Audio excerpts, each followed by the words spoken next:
todos. Inicialmente, gostaria de agradecer ao convite feito pelo clube, através da CLO, por estar presente aqui nessa mesa. Uma pequena palhinha do meu histórico, digamos assim. Meu primeiro emprego foi numa distribuidora de livro espírita. E várias vezes eu tentei sair do ramo, e fui para ramos totalmente diferentes, eu sempre voltava, e fui trabalhar em gráfica, sempre com papel, né? Tentei mais uma vez a saída e retornei em 2004, quando finalmente surgiu a Besouro Box na minha vida, né? Então, desde o início, se eu tivesse seguido a minha primeira tentativa, teria sido bem mais correto, né? Teria sido evitado grandes transtornos aí. Mas tudo bem, aqui estou. Falar um pouquinho da Besouro Box, só para quem não conhece, saber mais ou menos como é que ela está situada. Esse ano completamos 10 anos do nossa primeira publicação, né? E um livro espiritualista, certo? Começamos já nessa linha que nos agrada bastante, né? As coisas foram acontecendo, tudo voltado para nesse segmento. Com o passar do tempo foram surgindo outras linhas, né, outros segmentos, e a Besouro foi tomando corpo, e hoje 50% do catálogo da Besouro é voltado para a linha espiritualista. Como eu falei, a editora,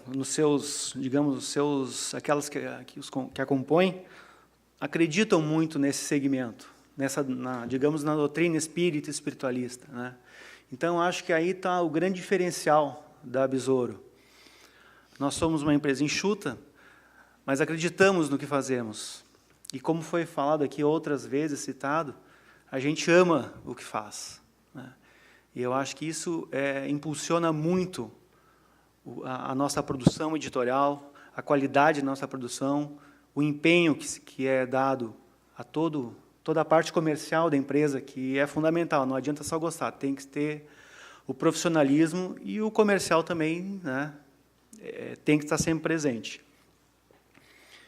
E até hoje estamos aí completando 10 anos com esse segmento, e eu acho que ainda temos um bom trajeto pela frente, e esse aí vai ser o nosso mote, esse é o nosso norte. Vamos seguir sempre pensando com profissionalismo e também com um pouco de coração naquilo que se faz. Sobre o público espírita, o leitor espírita, espiritualista, né, o dado que eu tenho aqui, segundo o censo de 2010 do IBGE, leitores espíritas, digamos assim, 3.800.000 pessoas. E o espiritualista, 62 mil pessoas, praticamente. Tem uma diferença, né? Aquele que todo o espírita é espiritualista, pelo menos na minha visão, mas nem todo espiritualista é espírita. Então, temos essa linha aí, mas, em características gerais, eles correm junto, né? Eles têm o mesmo gosto da leitura. Segundo também a Federação Espírita Brasileira, existem 14 mil centros espíritas no Brasil, que é um mercado ainda que tem que ser muito bem trabalhado, né? Em números, provavelmente o Mark também já vai apresentar no segmento, esses 3.800.000 do mundo espírita ainda é um número relativamente baixo, eu acho, que ainda pelo que se apresenta no nosso mercado. Eu acho que tem muito ainda a crescer ainda. Uma observação que acho que é primordial fazer na história da Besouro foi que nós trabalhamos com muitos autores de primeira viagem, né, de primeiro livro. E isso aí também nos dá a responsabilidade de desenvolver um trabalho muito específico com esses autores, né? A gente sente a necessidade, de cada vez que vai um autor novo nos fazer uma visita, a necessidade que ele tem de passar a mensagem dele. E nós também sabemos a necessidade que o público leitor tem desse tipo de texto, né? Ele tem, assim, nós temos a experiência já de participação em vários aspectos comerciais, digamos, em feiras, principalmente feiras espíritas, que o consumo é muito grande desse tipo de livro, muito grande mesmo. E aí a gente vê a necessidade do leitor, do que ele procura naquele livro dele. O que ele procura? Que ele quer se reencontrar, ele quer se enxergar naquele livro, naquele texto. Ele procura soluções, ele procura ajuda de alguma maneira.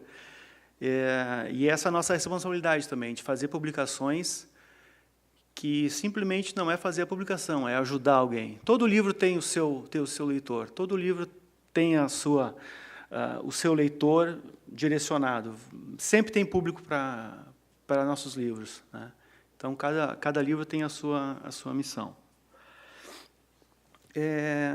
O que a Besouro faz hoje em relação à parte comercial, nesses livros, realmente, como já falei, é a utilização de feiras voltadas para esse segmento, né? Nós investimos em catálogos voltados para esse público, né? É a maneira da Besouro pequena, aparecer um pouco mais diante de grandes editoras que nós temos aqui no Brasil. Então, é a maneira da gente estar um pouco no holofote desse mundo espiritualista. Só com uma base de exemplo, nós participamos já há 4 anos de uma feira em Santo André, que são 2 dias de feira. Em 2 dias, são comercializados 40 mil livros, em 2 dias. Acho que é uma média bem respeitável, né? Bem respeitável. A nossa feira aqui do ano passado teve uma média de quase 25 mil livros diários. Então, isso aí, geral, né? Nessa feira, somente livro espírita e espiritualista. E na feira, do modo geral, segmentos gerais.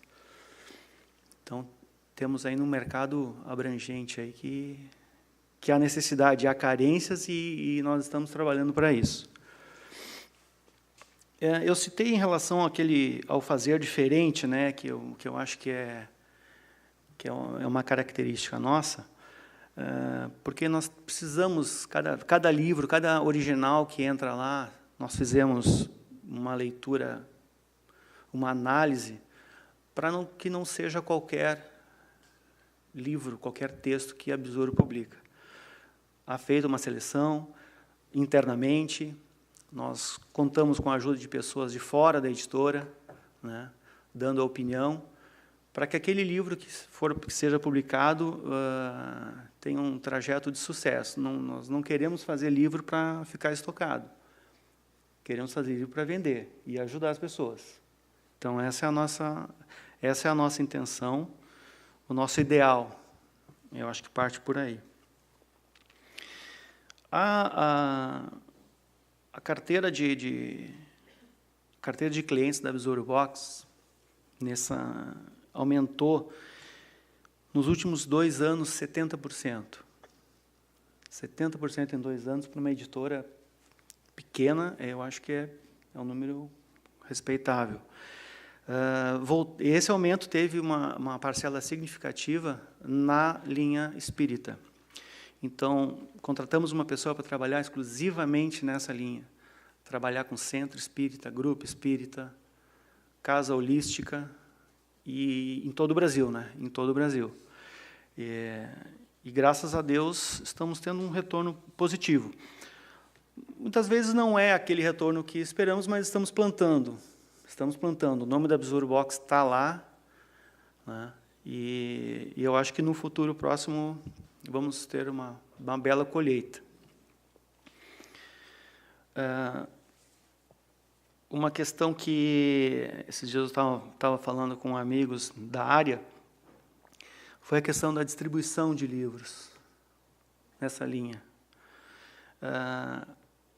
Até comentei com o João Carneiro agora há pouco, né, sobre a questão, a dificuldade de distribuidores aqui, em todos os estados brasileiros, porque os distribuidores hoje se tornaram tiradores de pedido, não são distribuidores de livro. E isso aí foi uma coisa que, de alguns anos para cá, nós resolvemos mudar e focar diretamente no cliente final. Nós temos distribuidores, abrimos distribuidores, mas não esperamos muita coisa, não, porque o que vai resolver, o que a gente vê que o trabalho dá o retorno, é a gente lá contatar o nosso amigo cliente. Esse aí, sim, é o que está dando retorno para a Besouro Box. Uma coisa também que se diferencia um pouco da linha geral de literatura, nós nos obrigamos, eu acho que está dando uma resposta muito positiva, nós fizemos a doação de muitos livros em relação a essa linha Casas Espíritas, porque eles fazem uma filtragem também muito interessante. Então, consideramos um investimento, né? Não é fácil doar livro, porque todo mundo sabe aqui o custo que tem, mas o retorno é quase que garantido. Nós acreditamos na nossa linha editorial, nos que nós publicamos, e graças a Deus estamos sendo bem aceitos aí. A dificuldade de uma editora pequena, não é novidade para ninguém, sair do mercado gaúcho aqui é muito difícil mesmo. Mas é aquele investimento, é saída, ida, é viajar, botar o livro debaixo do braço e encarar o público que está lá fora. Isso aí a gente está tendo um retorno bem positivo. E a Besouro Box está tendo ainda outros retornos positivos, né, do público mesmo, né, que a gente sempre tem um canal sempre linkado com o nosso leitor, através da mídia social, e eles nos contatam bastante, né, ou agradecendo, dando aquela crítica construtiva que é muito positiva, que a gente aguarda isso. E esse link com o leitor é fundamental. Nós temos o nosso site que ele é bem comentado em relação principalmente autores que estão chegando, que nos acham através do site, porque é um site totalmente, digamos, fora dos padrões institucionais de uma empresa, né? Mesmo porque o nome Besouro Box não casaria muito com livros espíritas e espiritualistas, né? Mas, desde sempre, deu certo e vai continuar dando, né? E isso aí é o nosso mundo hoje, né? A gente trabalha com pessoas, nós sabemos da responsabilidade que temos em relação à parte de publicação, o profissionalismo é importantíssimo, mas nunca esquecendo que nós trabalhamos com pessoas. Isso aí é que nos motiva bastante. Lá na Besouro, nós somos, ao todo, 8 pessoas, né? E somos amigos. Isso aí faz uma diferença muito grande mesmo, na dedicação de cada um que está lá dentro desenvolvendo seu trabalho. Cada um na sua área, cada um atuando na sua responsabilidade, mas faz a grande diferença sermos amigos, isso aí. E é isso um pouco da Besouro Box. Vamos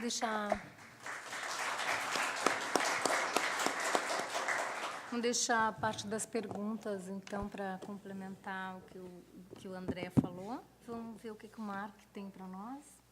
E aí, Mark? Boa tarde.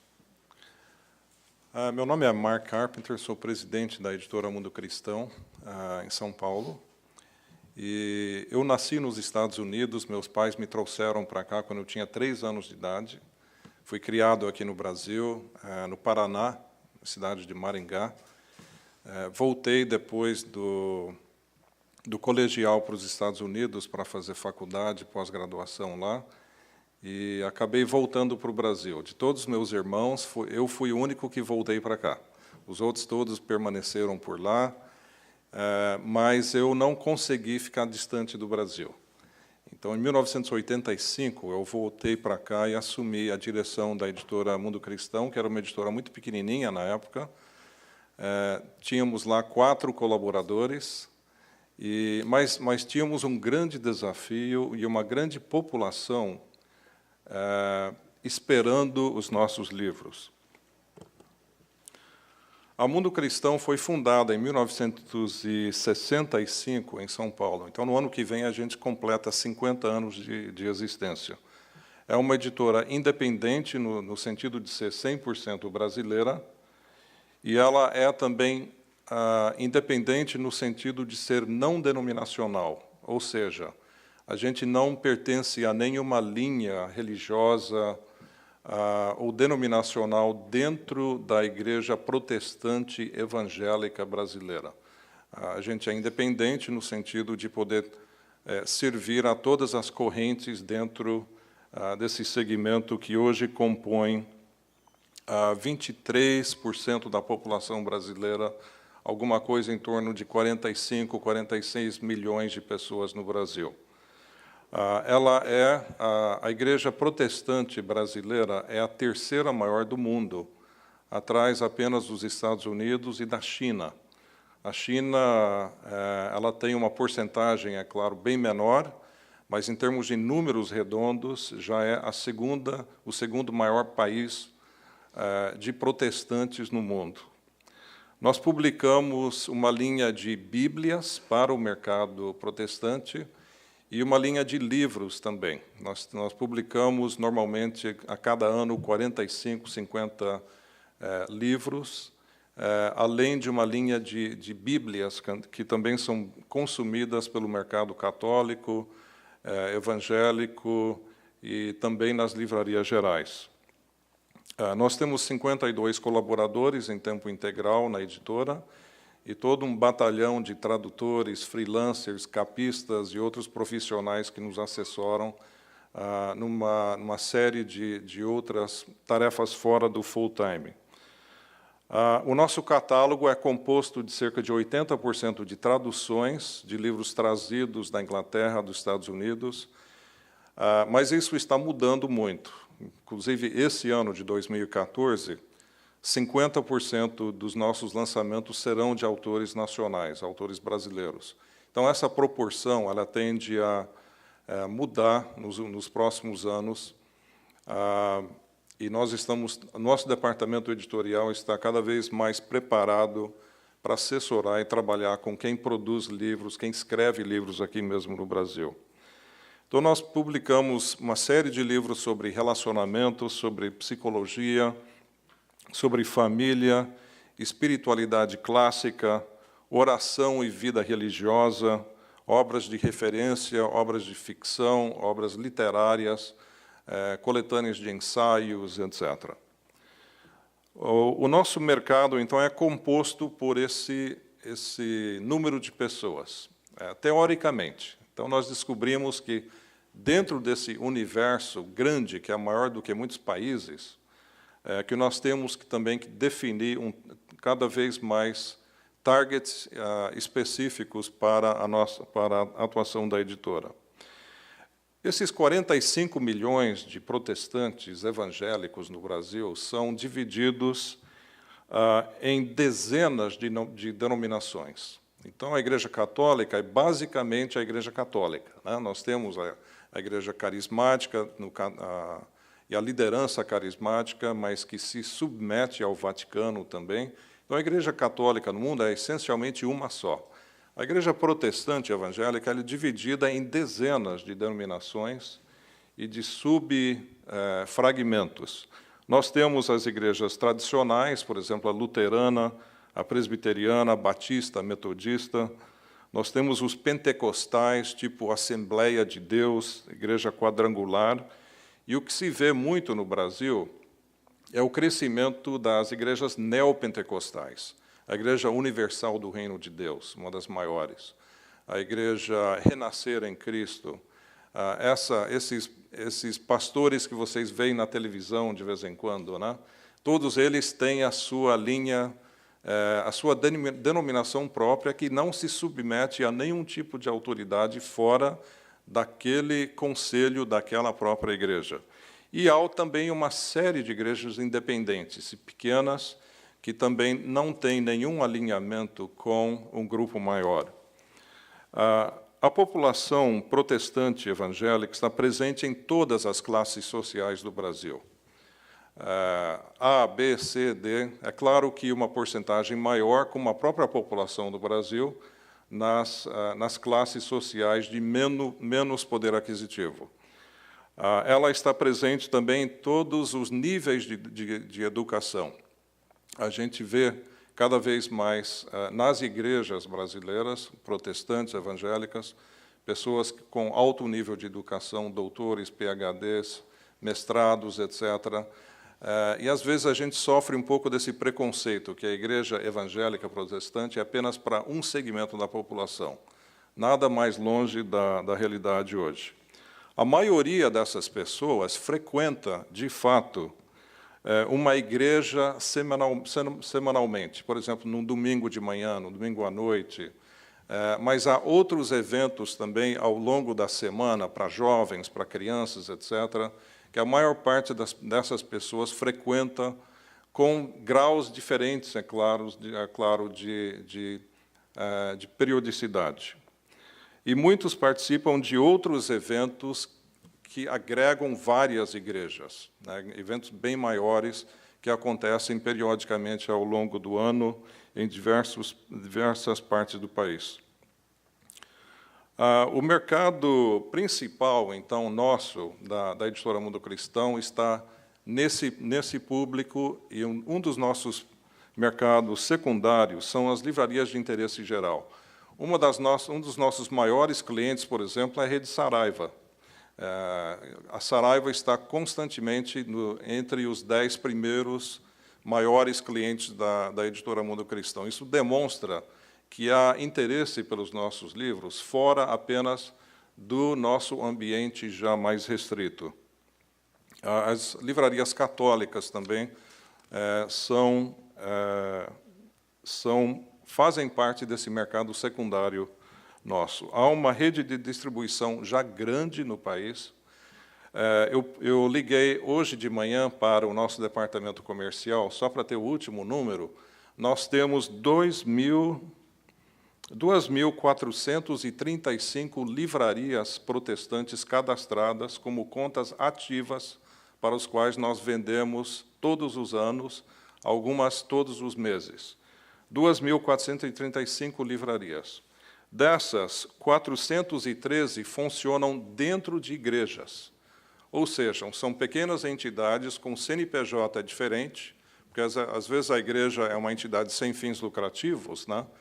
A livraria é uma entidade, é uma associação comercial, então ela tem que ter outro CNPJ. Então, dessas 2.400, 400 delas estão dentro das igrejas. E tem igrejas muito grandes. Por exemplo, tem a Igreja Diante do Trono, de Belo Horizonte, que tem mais de 20 mil membros. Tem igrejas... eu estava conversando com um livreiro aqui de Porto Alegre, agora de manhã, diz que tem uma igreja aqui em Porto Alegre que se chama Bola de Neve, que há 8 anos atrás tinha 50 membros. Hoje ela tem 1.500 membros. Então, você vê como é que cresce essas igrejas. Aliás, um nome curioso, né? Bola de Neve, como nome de uma denominação. Nós vendemos também para muitas livrarias gerais, inclusive a Saraiva aqui do Moinhos de Vento, tem vários livros nossos, várias outras livrarias aqui no estado também, sendo que nós temos 705 contas ativas no cadastro Mundo Cristão. Vendemos também para igrejas, para instituições de ensino religioso e por uma série de livrarias online, via Amazon, via Apple, via Kobo, livrarias físicas que nós comercializamos através dos sites e também livros digitais. Nós temos cerca de 150 dos nossos livros disponíveis como e-books que são vendidos por esses sites. Agora, vocês podem estar perguntando o seguinte: por que vocês estão aqui ouvindo sobre a experiência de 2 editoras religiosas? O que isso tem a ver com a maior parte do trabalho de vocês? Eu entendo que a natureza do relacionamento que nós temos com os nossos públicos e aquilo que faz com que a gente precise chegar perto deles, ela revela uma série de coisas sobre como qualquer editora pode e deve trabalhar os seus públicos. Então, eu coloquei aqui alguns fatores de diferenciação para se ter sucesso em nosso mercado. Eu acho que esses fatores, vários deles, são intercambiáveis com editoras da linha geral e são fatores que podem ter algum tipo de influência sobre o sucesso de sua própria editora, a despeito do público talvez ser diferente. Por exemplo, no nosso caso, um fator determinante e muito necessário, o próprio André citou isso também, assim, a nossa causa, né? O que nós estamos fazendo, o porquê que a gente faz aquilo que a gente faz. O André disse que é importante que as pessoas gostem daquilo. E quando nós colocamos, por exemplo, a nossa declaração de missão, olha só a declaração de missão que nós temos para todos os nossos colaboradores e clientes.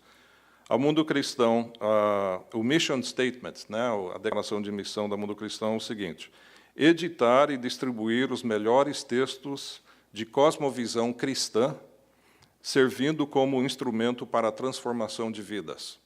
Então, o ponto aqui é transformação de vidas. O André mencionou o ímpeto de ajudar as pessoas. É a mesma coisa. Nós fazemos o que nós fazemos com o objetivo de transformar vidas, é claro, para melhor. Não é? Isso atrai, eu percebo que atrai parceiros, atrai clientes. Eu percebo que essa declaração de missão, ela providencia foco para a estratégia na tomada de decisão e é uma causa que motiva também os nossos próprios colaboradores. Eu diria também que, no nosso caso, é extremamente importante contratar e trabalhar com os melhores profissionais do mercado. Isso a gente coloca acima de praticamente qualquer outra coisa. Então, desses 52 pessoas que trabalham conosco, vários deles eu consideraria os melhores do mercado, independente de linha editorial. E como o nosso Departamento de Recursos Humanos gosta de dizer, quando impossível, transformar quem está conosco para que se torne também pessoas que estão entre os melhores do mercado. Dessa forma, nós melhoramos exponencialmente a qualidade das nossas decisões. Um outro fator de diferenciação é a necessidade de escolher conscientemente, intencionalmente, um target principal entre os muitos públicos possíveis. Quando você trabalha com um grupo de 45 milhões de pessoas, você tem, nesse universo, vários targets possíveis. E é necessário que você escolha uma delas como seu target principal para direcionar todo o seu trabalho de aquisição editorial e de marketing também. Então, no nosso caso, nós decidimos conscientemente trabalhar um target principal de mulheres entre 25 e 50 anos de idade. Esse é o nosso target principal. Se você olhar o nosso catálogo, você vai ver muitos livros ali com um grande apelo para esse segmento do mercado. E um target secundário natural, qual que é? Pessoas para as quais essas mulheres compram livros. Não é? Então, nós temos toda uma linha de livros também, como target secundário, de livros para meninas, garotas, pré-adolescentes e adolescentes. É uma das nossas áreas mais bem-sucedidas. Há um blog, todo um hot site específico para elas.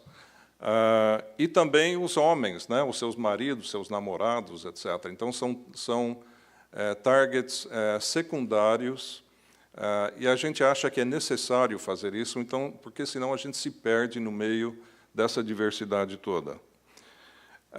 Às vezes, nós descobrimos também que é necessário a gente sacrificar alguma preferência pessoal em favor da necessidade real do target. Cada um de nós aqui tem um histórico sobre por que você está trabalhando numa editora ou numa livraria. E você tem, com certeza, há muitos amantes dos livros aqui.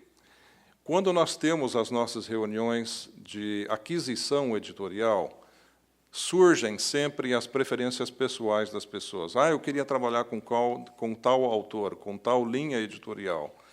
Mas o que move, o que faz com que as decisões sejam tomadas, são levantamentos, às vezes, com base em pesquisa científica sobre as necessidades reais do nosso público. Então, é claro que nós temos critérios literários e até teológicos, no nosso caso. Envolvemos o pessoal de vendas e de marketing, comunicação, nas decisões sobre aquisição editorial. Eu diria que um outro fator de diferenciação para ter sucesso no nosso mercado é o desenvolvimento de um backlist muito forte. Livros com potencial de venda sustentada no tempo. Nós tivemos uma reunião no início dessa semana e um dos fatores que nós analisamos é que nós temos a lucratividade do backlist como superior à lucratividade dos lançamentos. Então, um livro que vai para a segunda, terceira, quarta edição, normalmente ele tem um lucro maior porque você já pagou aqueles custos iniciais de desenvolvimento editorial. No mundo cristão, por exemplo, apenas 23% das vendas mensais são provenientes de produtos lançados nos últimos 12 meses. A grande venda, mais de 75% das vendas, são de livros que já têm mais de um ano de catálogo, porque eles são fortes dentro desse segmento. Para a gente é importante também ter um carro-chefe, quer dizer, aquele livro que, faça chuva, faça sol, vai continuar vendendo sempre. No nosso caso, e para um público protestante evangélico, não poderia ser outro produto senão a própria Bíblia. Nós publicamos a Bíblia desde 1980. Então, nós temos uma Bíblia que é só o texto bíblico, e nós temos outras Bíblias que são produtos baseados produtos derivados do texto bíblico. Por exemplo, uma Bíblia devocional, uma Bíblia de estudo, uma Bíblia para jovens, uma Bíblia para mulheres. Todos os anos a gente publica pelo menos 2 edições novas baseadas em algum texto bíblico. As Bíblias hoje representam 40% das nossas vendas lá na Editora Mundo Cristão. É tão importante isso para a gente que nós estamos investindo agora numa nova tradução da Bíblia. Então, nós temos uma comissão composta de eruditos na área de hebraico, aramaico, grego, que estão traduzindo uma nova Bíblia dos originais para o português contemporâneo. O nosso target para essa Bíblia é um estudante de rede pública com 14 anos de idade. Então, qualquer coisa que o Conselho entrega para a gente que não é facilmente compreensível para um jovem um estudante da rede pública com 14 anos, vai ter que voltar e nós vamos ter que retrabalhar aquilo. O nosso objetivo é lançar essa Bíblia nova até maio de 2016. Estamos trabalhando desde 2010 no desenvolvimento desse projeto.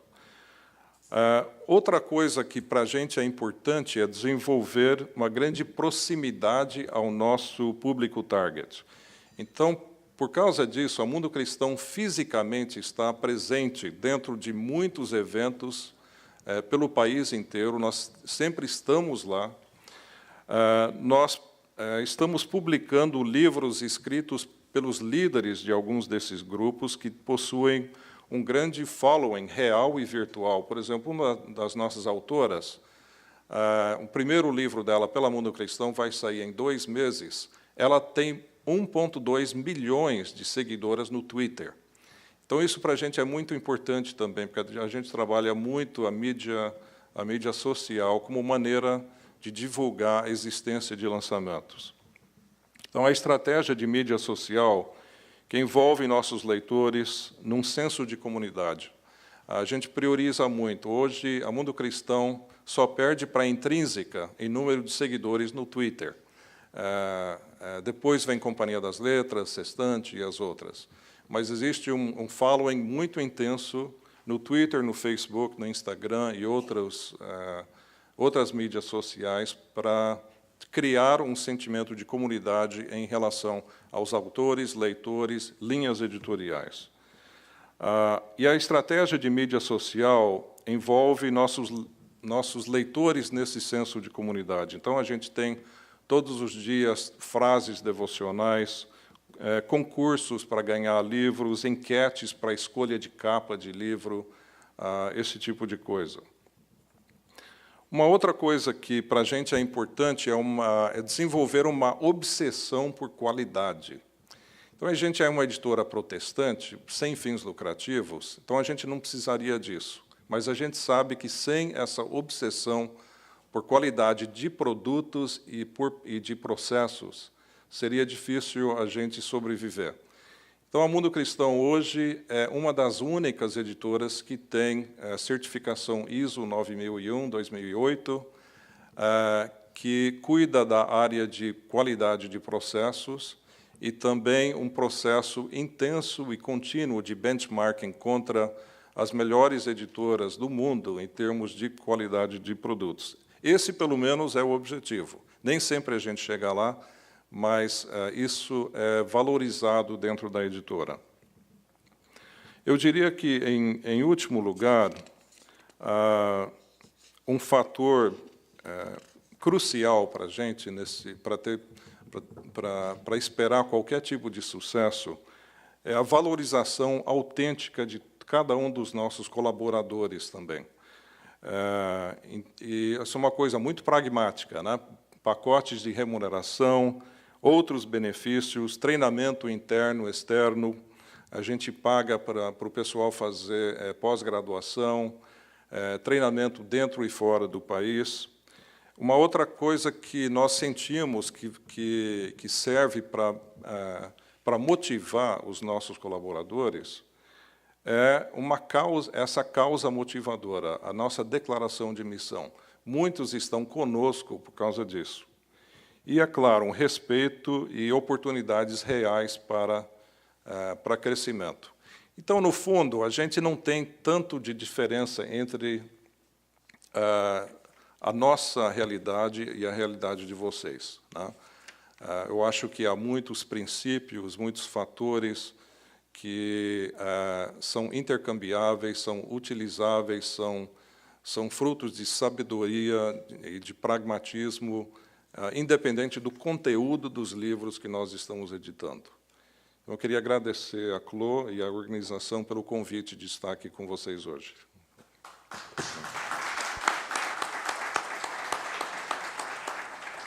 Bom, nessa mesa, a gente quer também homenagear os nossos 2 novos associados, que vêm a ser a editora Sinodal e a editora Concórdia, né, que vieram, inclusive, Eliseu, quem sugeriu essa mesa, baseada, evidentemente, nesses monstros números que vimos aqui, não é?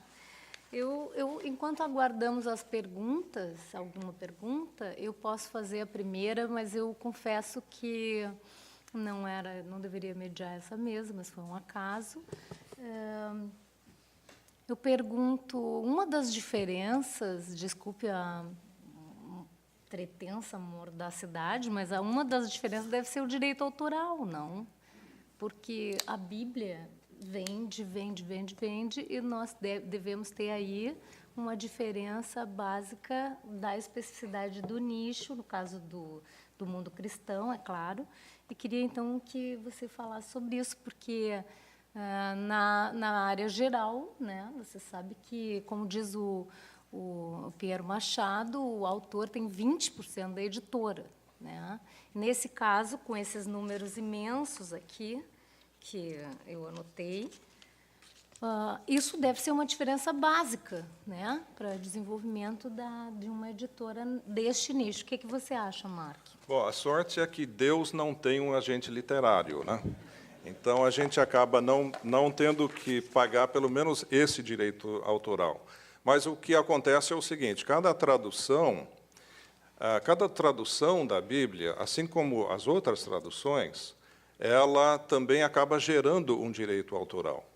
Então, por exemplo, se eu quiser fazer uma Bíblia de estudo, uma Bíblia devocional, eu preciso de 2 contratos de royalty. O primeiro com quem vai escrever aquelas notas, aquele material adicional que não seja a Bíblia, que vai ser incluída nela também. E eu preciso também licenciar dos tradutores uma versão bíblica. No Brasil existem mais de 20 edições da Bíblia, traduções da Bíblia.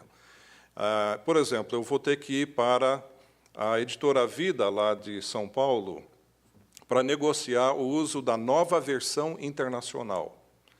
Ou eu vou ter que ir à Sociedade Bíblica do Brasil, que é a maior editora evangélica de todas, que eles comercializam entre 7 e 8 milhões de Bíblias todos os anos, para licenciar o direito de uma das suas traduções. Então, embora a gente crê que o autor da Bíblia é Deus mesmo, né? E que não faria nenhum sentido a figura do direito autoral nesse sentido, o fato é que a logística da criação de cada uma das traduções gera também a figura do direito autoral. Então, nós pagamos para a Sociedade Bíblica, a gente paga para a Editora Vida, a Trinitariana ou alguma outra. Está aí uma das razões pelas quais nós estamos fazendo a nossa própria tradução. Que quando nós lançamos essa Bíblia, aí sim nós vamos ter uma outra situação. Por favor. Só um esclarecimento também. Hoje o nosso carro-chefe, né, é o Evangelho segundo o Espiritismo, junto com o Livro dos Espíritos, que formam as obras básicas. É um domínio público. O tradutor da obra abriu mão de todo e qualquer direito autoral e ao invés de ele receber, nós fizemos a doação para uma casa espírita do direito autoral. Então, é uma maneira também de beneficiar a causa e repassar, né? E só um esclarecimento, Mark, que tu citou, a Besouro Box pode parecer, mas não é uma editora espírita ou espiritualista. Desculpa. Não, só para esclarecer. Né? Mas a gente está muito focado, apesar de estar muito focado nessa linha aí. Okay. Isso aí. Você falou que, nessa questão de vericidade, enfim, de verdade, na questão dos livros que chegam para você editar, porque a religião é uma coisa que tem os seus cânones, né? E ela é, como vocês têm os acadêmicos, ela é perfeitamente conferível. Mas a questão espírita, ela pode ser uma ficção, né? Então, como que vocês avaliam isso? Ou só basta o resultado? Por exemplo, chega alguém que diz que psicografou um livro, por exemplo. Uhum. Como é que vocês avaliam isso? Que critérios, enfim, vocês têm para isso? Casualmente, no nosso catálogo, só temos um livro que é psicografado, né? O restante, nessa linha espiritualista, não são parte do conhecimento mesmo do autor, né, no que ele acredita, né, e nós também, claro,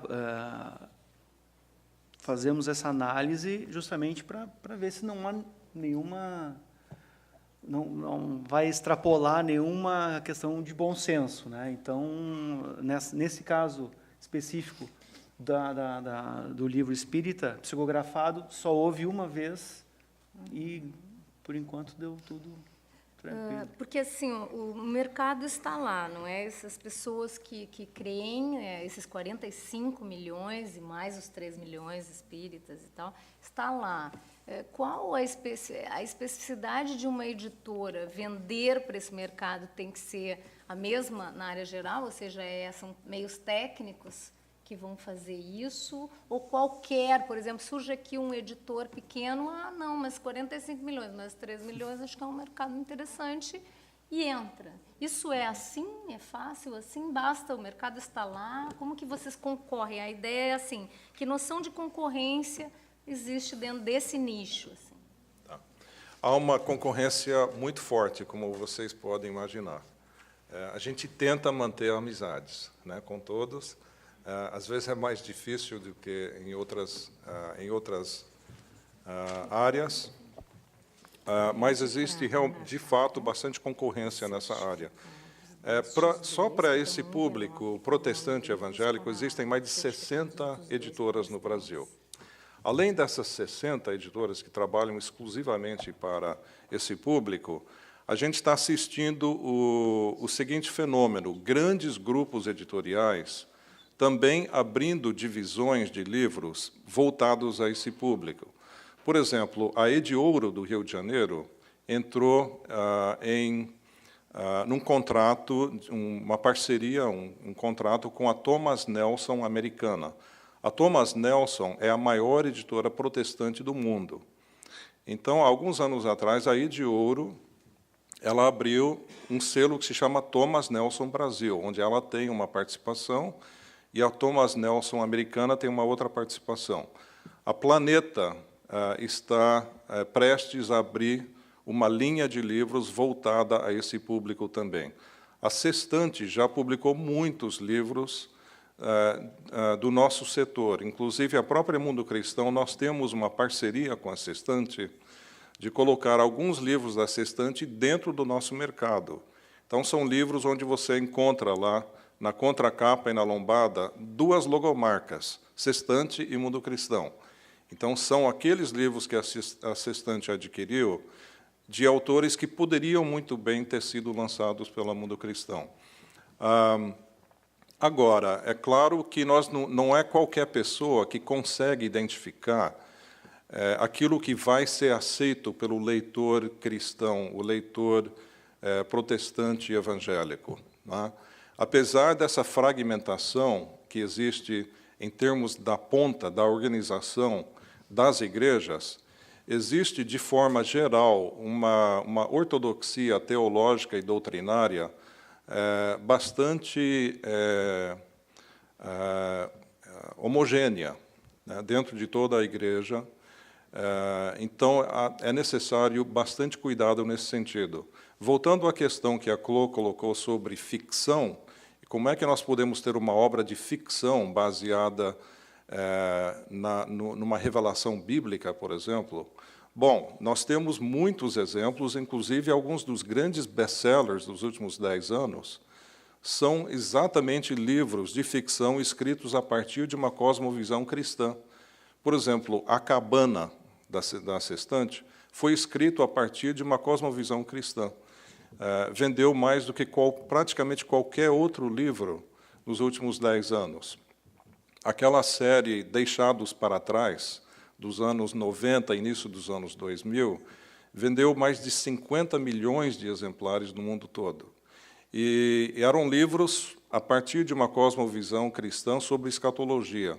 Gerou até um filme na época, e daqui a algumas semanas vai ser lançado um outro filme com esse mesmo nome, Deixados para Trás, com o Nicolas Cage, etc. Vai sair daqui, não sei se em agosto, setembro. Então, ele continua rendendo lucros depois desse tempo todo. Respondeste já? Em relação a isso, me chamou a atenção que realmente você falou que 23% das vendas são lançamentos, e o resto, então a gente vê que fazer um livro novo na área da religião como você disse, é um estouro, vende muito, porém é difícil, né? Porque 23, ao contrário do índice que foi dado aqui anteriormente pelo Gelson da Vanguarda, que, por exemplo, o Grupo A, 70% das vendas deles na Vanguarda, por exemplo, são de lançamentos, e os outros 30% são distribuição do catálogo que vem vindo. No mundo cristão, então, a gente encontra, no mundo cristão não só a editora, mas no mundo religioso, a gente encontra exatamente o oposto. Então, já temos aí uma diferença de nicho bastante significativa. Desculpa, pode comentar. Só ia comentar.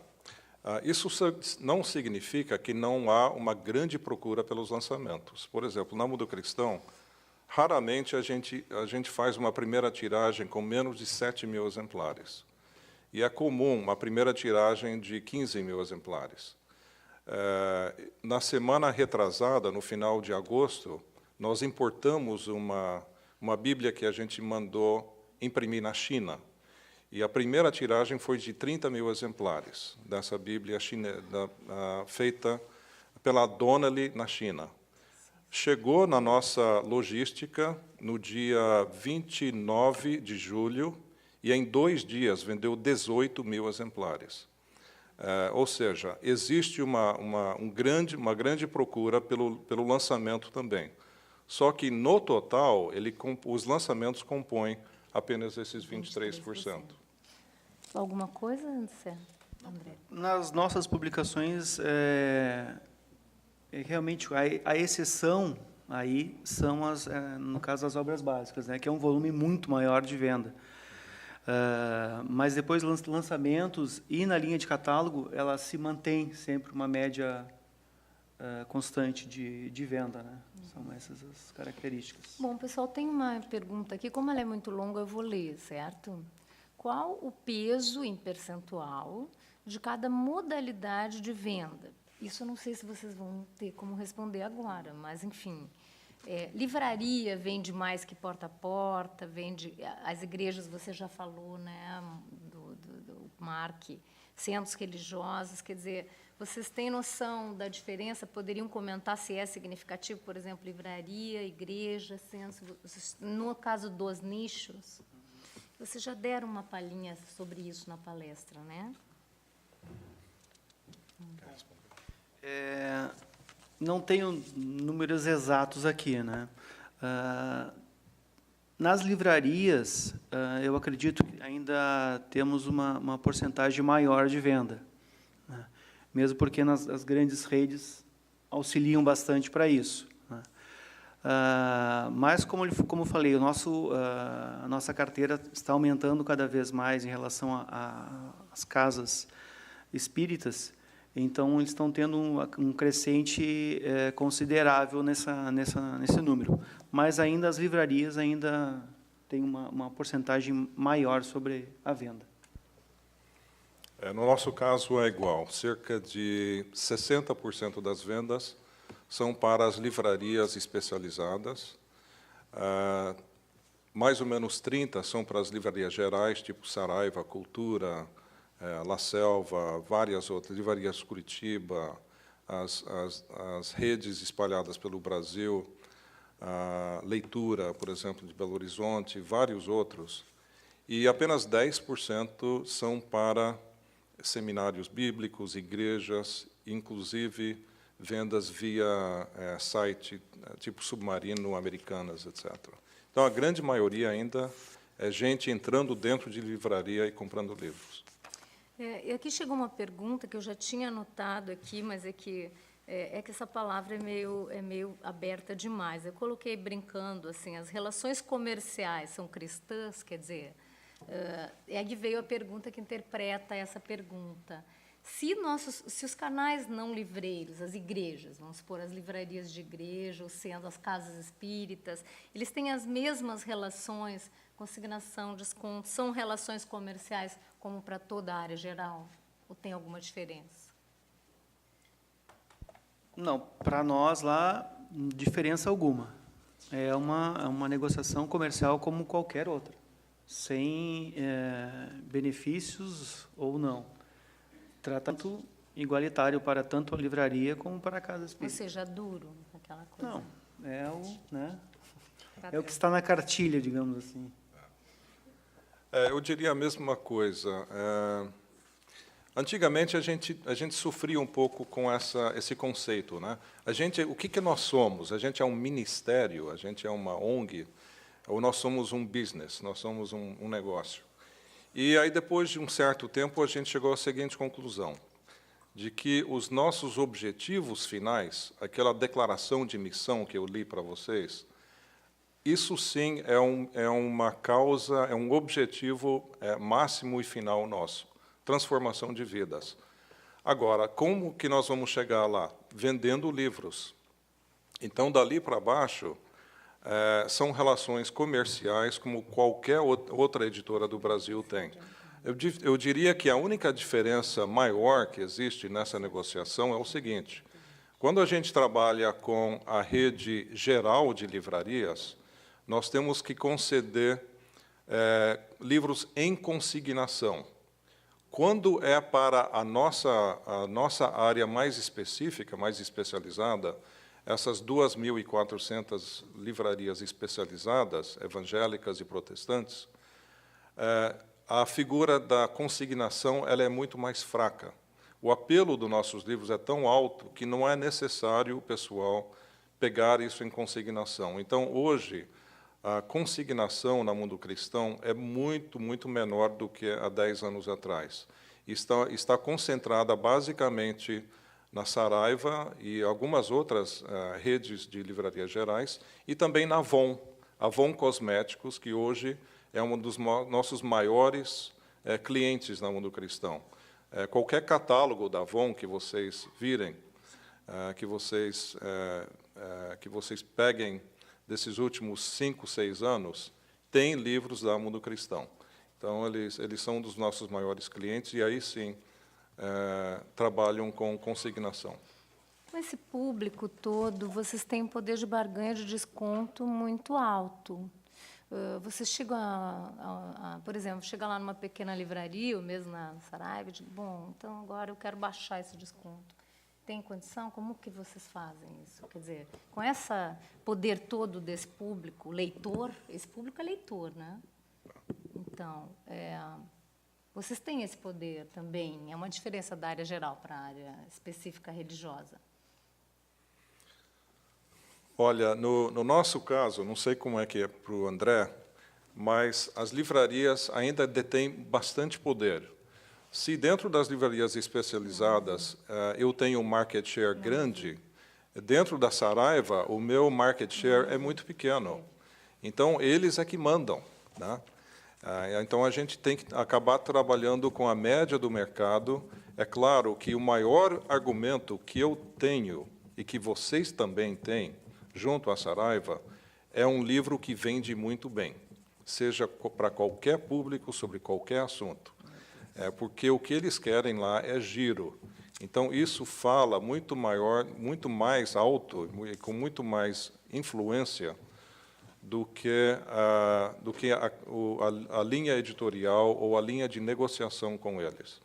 Então, o que existe são padrões de mercado e é muito difícil a gente escapar desses padrões. Mesmo com essa venda toda garantida? Garantida, assim, garantida entre aspas, né? Porque eles têm que jogar, eles têm que jogar conosco, né? Tem que ser uma partida onde cada um tem a sua participação. Mesmo nesses casos, é difícil a gente barganhar e pedir um desconto menor do que a média de mercado. Vocês têm 80% do catálogo de traduções, mais ou menos, foi você que falou, Traduções. né? Vocês têm um corpo de tradutores dentro da própria editora ou são tradutores freelancer? Alguém aqui está querendo se candidatar, acho. Tem algum tradutor aqui? Não, nós não temos nenhum tradutor full-time na editora. Para cada tipo a gente lança de tudo, né? Livros infantis, obras de referência, Eu citei agora a própria Bíblia, que a gente está fazendo uma tradução. Nós temos obras de ficção, a gente tem obras acadêmicas, nós temos livros sobre família, sobre psicologia, voltada a leigos. Então, para cada gênero literário, é um tradutor diferente, né? Porque os próprios tradutores vão se especializando. Então, por isso, eu não tenho ninguém dessas 52 pessoas na editora, nenhuma é tradutora. Eu trabalho, sim, com um pequeno exército de bons tradutores, entre os melhores do mercado. Então, se tiver alguém aqui interessado, estamos sempre procurando os melhores. Existe um trabalho de curadoria, de conselho, que pode, por exemplo, rejeitar um original encaminhado tendo em vista a diversidade teológica das igrejas? Quer dizer, chega um original lá, você diz, não, esse aqui está muito moderninho para o meu gosto. Né? Então, existe essa... Vou perguntar aqui, mas... Então... Tá, ok. A questão não é moderninho, porque a gente não tem medo daquilo que é moderno, né? A questão é a ortodoxia teológica e doutrinária que os nossos leitores todos entendem que existe a partir da própria Bíblia, da revelação bíblica, né? Então, é muito interessante se vocês pudessem participar de uma reunião de aquisição editorial da Mundo Cristão. É um grupo de pessoas que chega com propostas, né? Autores novos, autores já consagrados.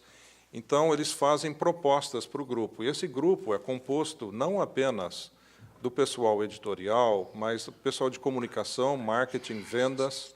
Eu tenho pessoal até da área financeira que participa dessas decisões. E nós temos um formulário que a gente preenche, né, com perspectiva de vendas, se a pessoa é conhecida no Brasil ou não. E um desses elementos tem a ver com a linha teológica ou a linha doutrinária. E se aquele original foge muito daquilo que eu sei que o meu leitor tem como certo, eu não vou ter como publicar aquilo. Eu tenho até vários amigos fora dessa área que eu posso indicar para publicar esse original. Eu não vou poder, porque eu trabalho com esse público que é muito sensível nessa questão ideológica. Certo. Muito bem, nós não temos nenhuma pergunta. Eu só quero comentar uma coisa, já que eu estou nessa mesa aqui. A nossa editora, pequena editora, essa coisa de pequeno, todo mundo é pequeno, né, aqui, mas, enfim. Ela editou um livro, Um Evangelho Iorubá. Então, eu perguntei aquela vez se vocês poderiam ter um conselho, uma coisa assim, porque, realmente, na questão da religião negra, fica ainda mais difícil de pesquisar o que é verdadeiro e o que não é.